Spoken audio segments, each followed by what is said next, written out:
O H1N1 é um tipo de vírus conhecido como influenza A, vírus H1N1, também conhecido como gripe suína, certo? Por que gripe suína? Esse vírus começou nos porcos, certo?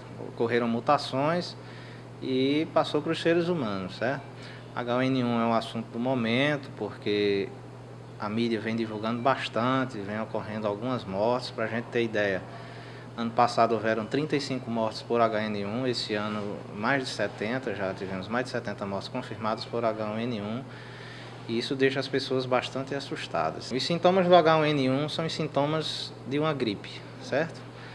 Que seriam febre, mal-estar geral, calafrios, mialgia, ou seja, dor no corpo, né, a conhecida dor no corpo, e artralgia, popularmente conhecido como dor nas juntas, dor nas articulações. Ou seja, o paciente começa abrindo o quadro de H1N1 como uma gripe comum, até porque ela é uma gripe, ela é um vírus influenza, certo? Um dos tipos de vírus. Então, como eu repito, febre, mialgia, calafrios, dor muscular e dor nas articulações, esses são os principais sintomas do H1N1. Também tosse seca e dor na garganta. Existem grupos de risco para o H1N1, ou seja, pessoas que devem se preocupar mais com H1N1, pessoas que geralmente a doença ela é mais perigosa, certo? São eles crianças de 6 meses a 5 anos, cardiopatas, ou seja, pessoas que têm doenças do coração, pessoas que têm doenças do pulmão, incluindo os asmáticos, certo? Idosos, pessoas acima de 60 anos, gestantes, que são pessoas que estão imunossuprimidas naturalmente, certo? Esses são os principais grupos de riscos para H1N1, ou seja, as pessoas que o vírus ele pode causar maiores complicações, são para essas pessoas. Inclusive, essas são as pessoas que o Ministério da Saúde indica a vacinação. Além dessas pessoas, profissionais de saúde também é indicada a vacinação dos profissionais de saúde, presidiários. Bem, devemos nos preocupar com o H1N1 quando ocorre a síndrome respiratória aguda grave, ou seja, quando o paciente tem alguns sinais de alarme. Quando o paciente, por exemplo, apresenta um cansaço, a gente chama de dispneia, certo? O paciente vai apresentar um cansaço maior, certo? O paciente vai apresentar piora clínica nas condições de base, ou seja, ele é um paciente que tem doença do coração e de repente por causa da gripe essa doença piora. O paciente que tem doença pulmonar e por causa da influenza, do H1N1, essa doença piora, certo?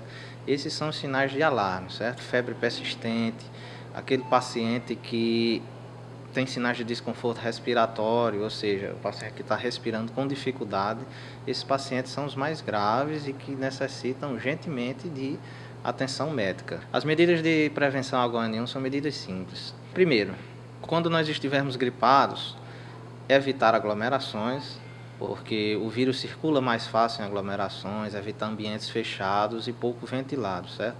Porque o vírus, como eu já falei, ele circula mais fácil nesses ambientes. Sempre lavar as mãos, devemos adquirir o hábito de lavar as mãos, seja com água e sabão, ou se tivermos acesso, álcool 70, certo? Que é o melhor, seria o melhor antisséptico.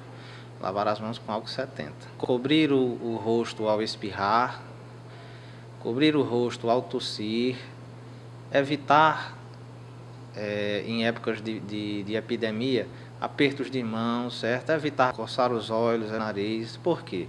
Porque a transmissão do H1N1 se dá pelas gotículas de saliva. Por exemplo, o paciente espirra, as gotículas de saliva ficam suspensas no ar e eu aspiro esse vírus, posso me contaminar. Ou de repente eu espirro ou eu tuço na minha mão, de repente pego na mão de uma pessoa e ela, ao pegar na mão da pessoa contaminada, diretamente ela vai coçar os olhos, colocar a mão na boca, isso causa contágio. Existe tratamento para o H1N1, desde que seja diagnosticado. O tratamento vai depender das condições clínicas do paciente. Todos os pacientes eles vão apresentar condições clínicas diferentes. O paciente pode ser tratado em casa ou pode ser preciso tratar o paciente na UTI. Existe a medicação específica chamada Tamiflu, que é um antirretroviral. O seu princípio ativo é o oseltamivir, certo? É uma medicação disponibilizada pelo Ministério da Saúde, disponibilizada gratuitamente pelo SUS, porém é uma medicação que só deve ser usada em casos selecionados. Aqui em Sousa, por exemplo, a Gerência Regional de Saúde dispõe do medicamento, do Tamiflu, para os pacientes com suspeita de H1N1. Por que eu falo suspeita? Porque após suspeitarmos da doença, temos que fazer o exame é coletado pelo setor de epidemiologia do hospital e somente após 30 dias é que chega o resultado do exame, certo? Não temos como diagnosticar o H1N1 prontamente. Por isso, a gente está ouvindo falar tanto em suspeitas. Bem, em relação a esse possível aumento do número de casos aqui na Paraíba, realmente precisamos primeiro confirmar que os casos são de H1N1.